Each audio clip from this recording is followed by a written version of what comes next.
Section 1.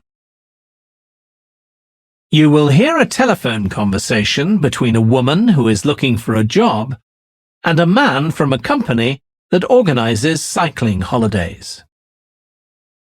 First, you have some time to look at questions 1 to 6.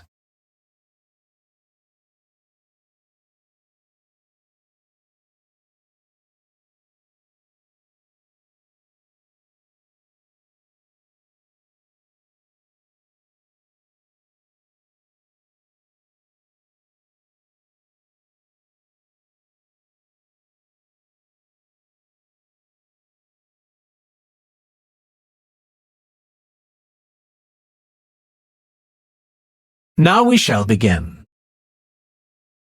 You should answer the questions as you listen because you will not hear the recording a second time. Listen carefully and answer questions 1 to 6.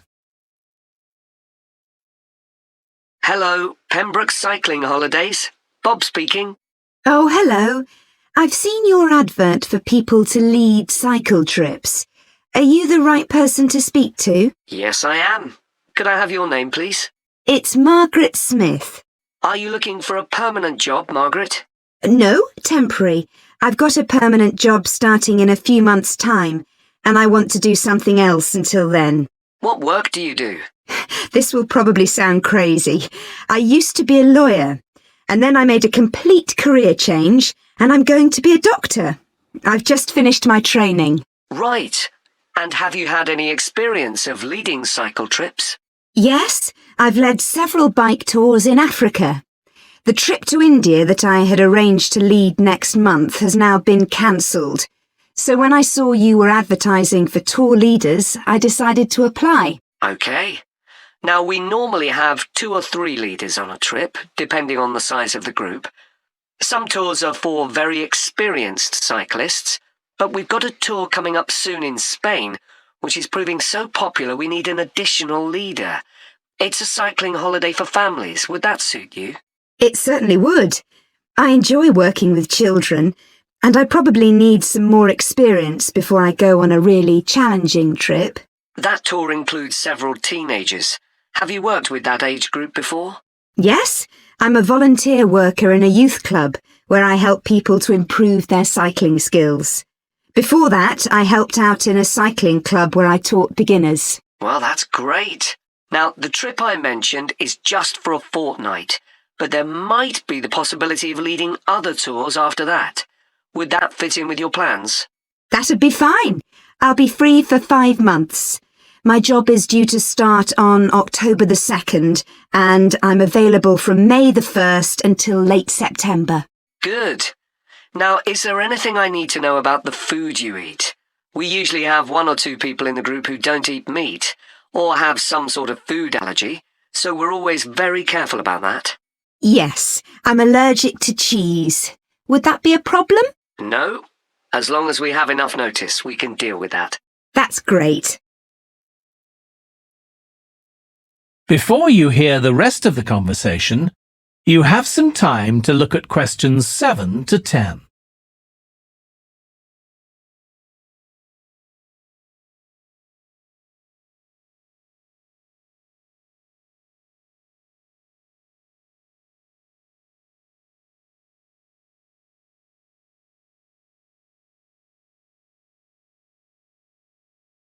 Now listen and answer questions 7 to 10.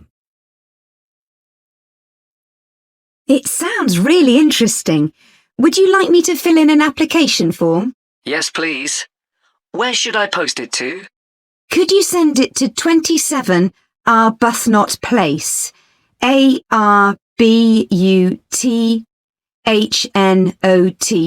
Place, Dumfries? And what's the postcode, please? DG7 4PH. Was that P Papa or B Bravo? P Papa. Got that. If you could return the application form by Friday this week, we can interview you on Tuesday next week.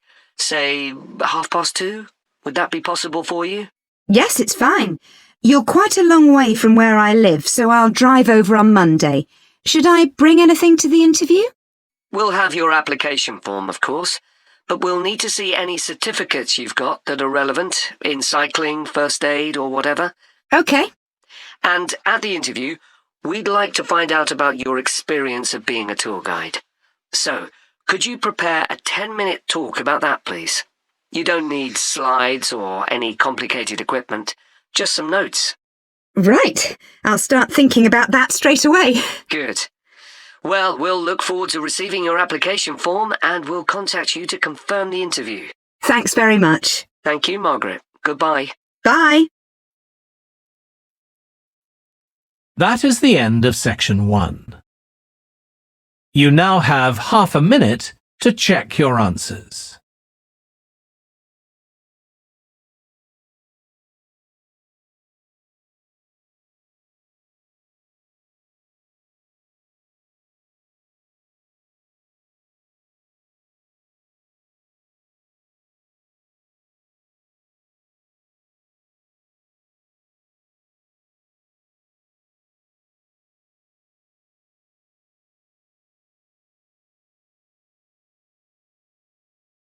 Now turn to section 2.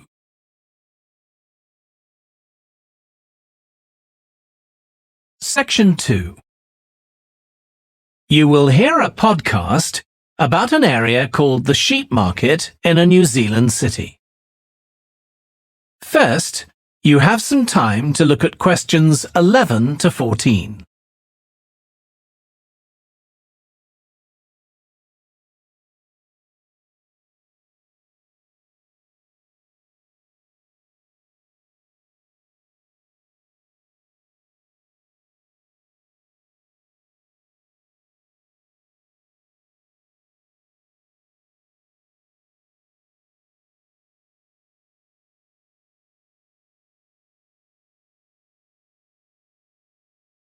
Now listen carefully and answer questions 11 to 14.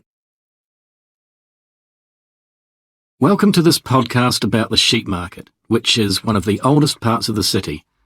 As its name suggests, there was originally a market here where farmers brought their sheep, but now it's been redeveloped into a buzzing, vibrant area of the city, which is also home to one of the city's fastest growing communities. The nearby university has always meant the area is popular with students who come in to enjoy the lively nightlife, but now graduates embarking on careers in the worlds of fashion and design are buying up the new apartments recently built here to replace the small houses where the market workers used to live. The narrow old side streets are great places for finding original pictures, jewellery and ceramics which won't break the bank, as well as local produce like fruit and vegetables. There's also lots of pavement cafes where you can have a coffee and watch tourists from all over the world go by. The oldest buildings in the area are on the main streets, including the city's first department store, built in the 1880s, which is still open today. The sheep market is a centre for fashion, and there's a policy of encouraging new young designers. The Young Fashion Competition is open to local young people who are passionate about fashion. This year, they've been asked to design an outfit based on ideas from the music and technology that's part of their everyday life, using both natural and man-made fibres. The garments will be judged by a panel of experts and fashion designers, and the winning entries will be modelled at a special gala evening. Parking at the sheep market is easy. There are plenty of pay and display car parking spaces on the roadsides, which are fine if you just want to stay for an hour or two. But if you want to spend the day there, it's better to park in one of the 4 underground car parks. It's not expensive, and if you can present a receipt from one of the local stores, you'll not be charged at all. After 6 p.m, many of the car parks have a flat rate which varies, but it is usually very reasonable. Before you hear the rest of the podcast, you have some time to look at questions 15 to 20.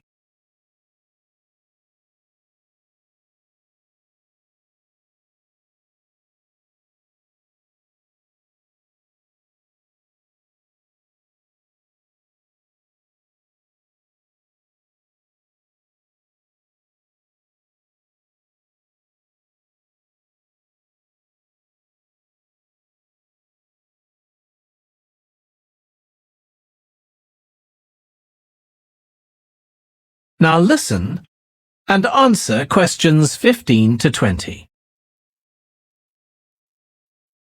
The sheep market is one of the main centres for art and history in the whole of the country. If you look at our map, you'll see some of the main attractions there. Most visitors start from Crawley Road at the bottom of the map.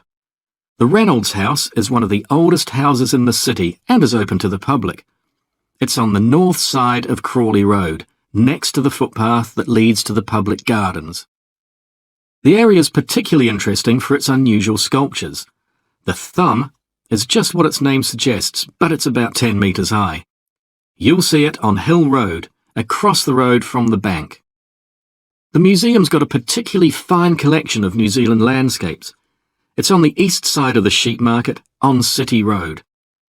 It's on the other side of the road from the public gardens, immediately facing the junction with Hill Road. The Contemporary Art Gallery is on a little road that leads off Station Square, not far from the public gardens. The road ends at the gallery. It doesn't go anywhere else. That's open every day except Mondays. The Warner Gallery specialises in 19th century art. It's on City Road, near the junction with Crawley Road, on the same side of the road as the public gardens. It's open on weekdays from 9 to 5 and entry is free. Finally, if you're interested in purchasing high-quality artwork, the place to go is Nucleus. You need to go from Crawley Road up through Station Square and east along Hill Road until you get to a small winding road turning off. Go up there and it's on your right. If you get to City Road, you've gone too far. That is the end of section 2. You now have half a minute to check your answers.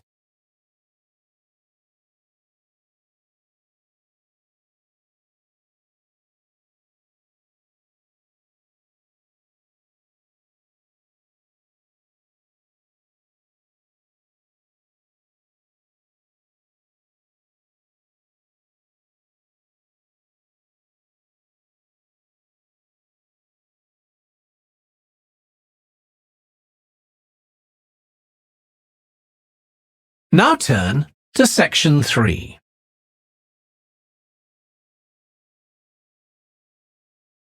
Section 3.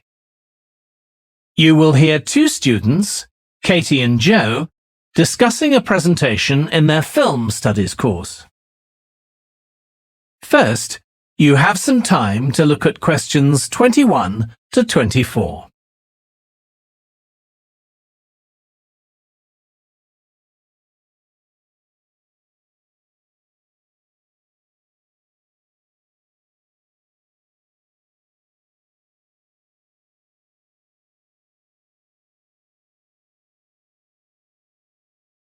Now listen carefully and answer questions 21 to 24. Joe, you know I'm giving a presentation in our film studies class next week. Yes. Well, could we discuss it? I could do with getting someone else's opinion. Of course, Katie. What are you going to talk about? It's about film adaptations of Shakespeare's plays. I've got very interested in all the different approaches that film directors take. So I thought I'd start with Giannetti, who's a professor of film and literature, and in one of his books he came up with a straightforward classification of film adaptations based on how faithful they are to the original plays and novels. Right. I've already made some notes on that, so I just need to sort those out before the presentation. I thought that next I'd ask the class to come up with the worst examples of Shakespeare adaptations that they've seen, and to say why. That should be more fun than having their favourite versions. Yes, I can certainly think of a couple. Right. Next, I want to talk about Rachel Malco.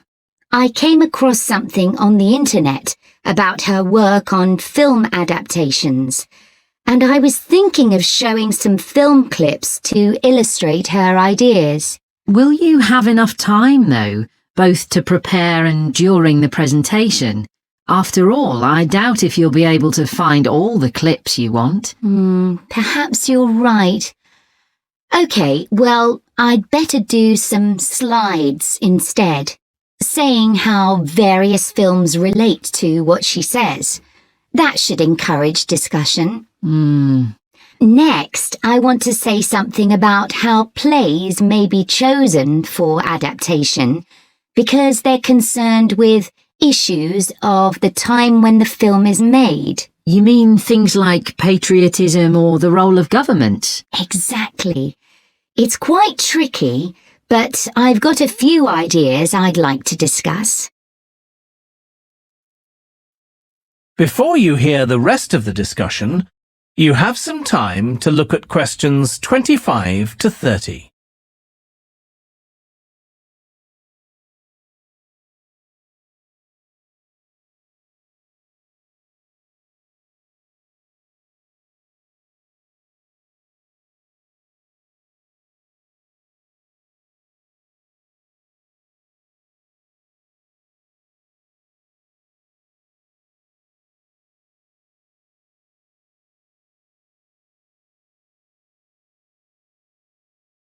Now listen and answer questions 25 to 30. And finally, I want to talk about a few adaptations that I think illustrate a range of approaches and make some comments on them. Do you know the Japanese film Ran? I haven't seen it. It was based on Shakespeare's King Lear, wasn't it? That's right. It was a very loose adaptation, using the same situation and story, but moving it to 16th century Japan instead of 16th century Britain. So, for example, the king's daughters become sons, because in Japanese culture at that time, women couldn't succeed to the throne. OK.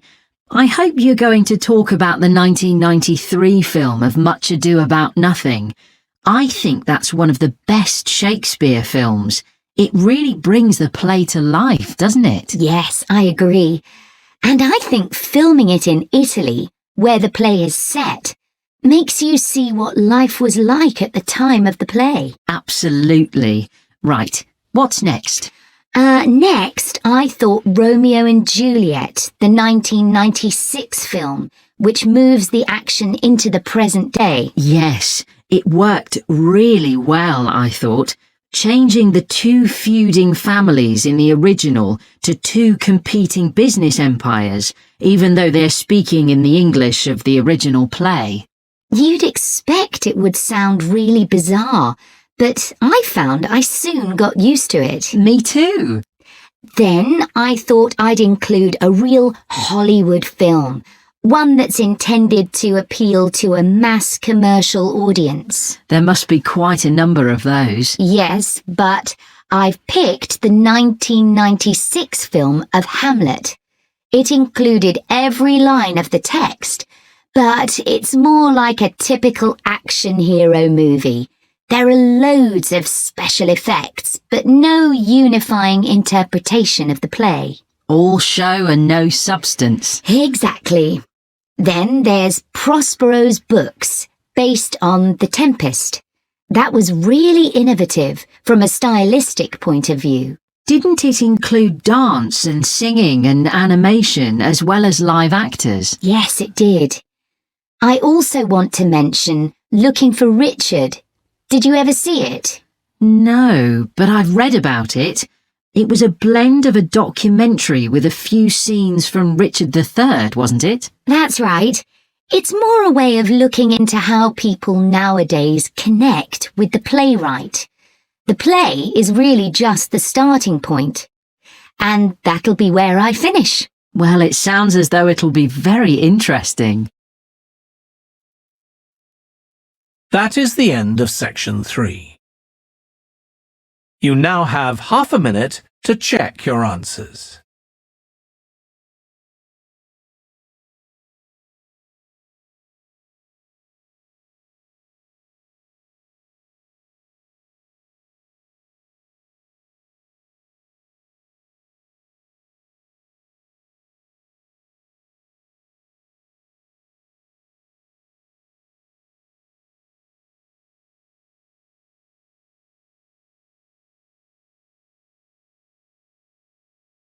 Now turn to Section 4.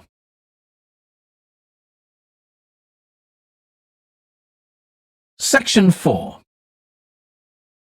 You will hear part of a lecture about noise in cities. First, you have some time to look at questions 31 to 40.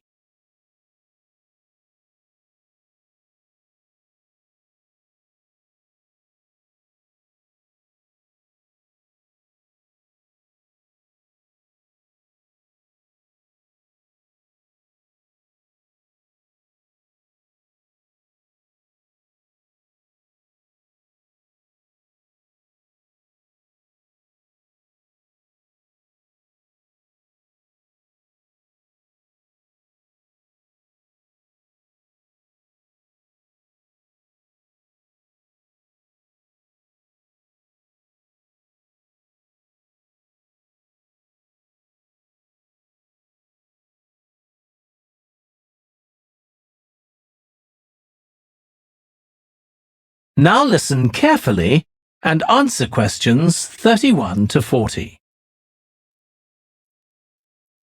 This lecture will be about the science of acoustics, the study of sound, in relation to urban environments such as cities.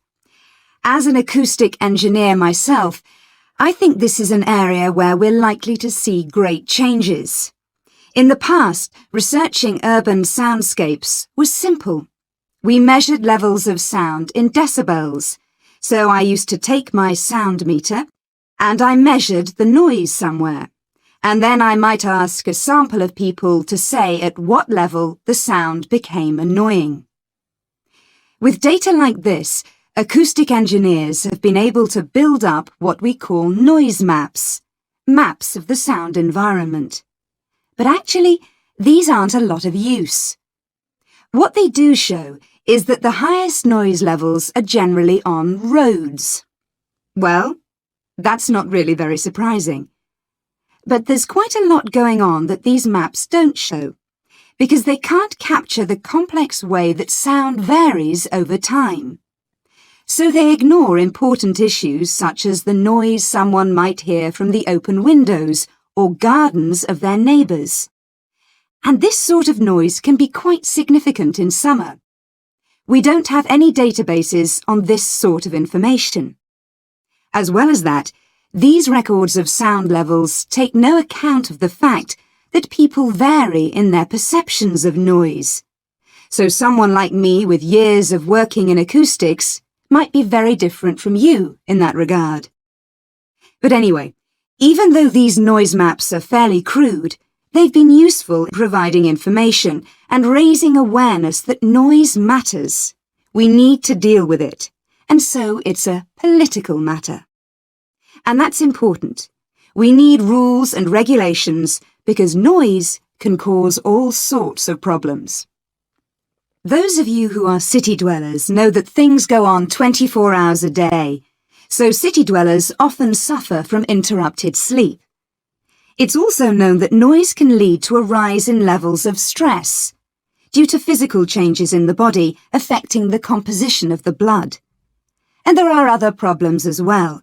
For instance, if school children don't have a quiet place to study, their work will suffer.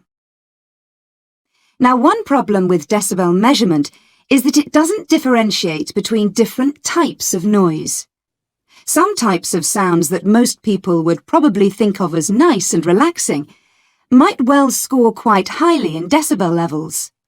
Think of the sound made by a fountain in a town square, for example. That's not necessarily something that we'd want to control or reduce. So maybe researchers should consider these sorts of sounds in urban design. This is going to be tricky, because just measuring decibel levels isn't going to help us here. Instead, many researchers are using social science techniques, studying people's emotional response to sound by using questionnaires and so on.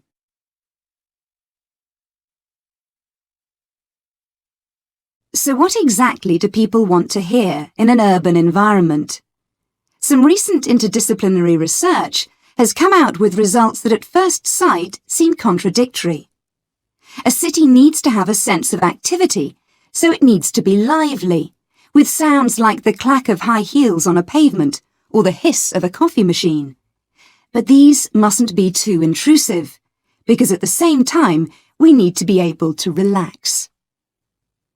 One of the major problems in achieving this will be getting architects and town planners to use the research. Apart from studying the basics of acoustics, these people receive very little training in this area.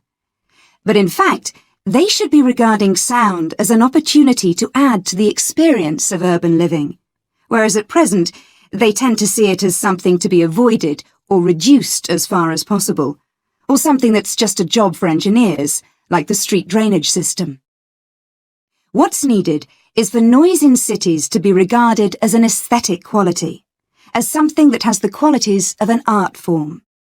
If we acknowledge this, then we urgently need to know what governs it and how designers can work with it. We need to develop a complex understanding of many factors. What is the relationship between sound and culture? What can we learn from disciplines such as psychology about the way that sound interacts with human development and social relationships, and the way that sound affects our thoughts and feelings? Can we learn anything from physics about the nature of sound itself? Today's powerful technologies can also help us. To show us their ideas and help us to imagine the effect their buildings will have, architects and town planners already use virtual reality. But these programs are silent. In the future, such programs could use realistic sounds, meaning that soundscapes could be explored before being built. So hopefully, using the best technology we can lay our hands on, the city of the future will be a pleasure to the ears as well as the eyes. That is the end of section 4. You now have half a minute to check your answers.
Thanks for watching. Here are other 2 videos. You can watch them as well. And if you haven't yet subscribed my channel, please subscribe it and hit the bell icon for my upcoming videos, and share these all videos among your friends.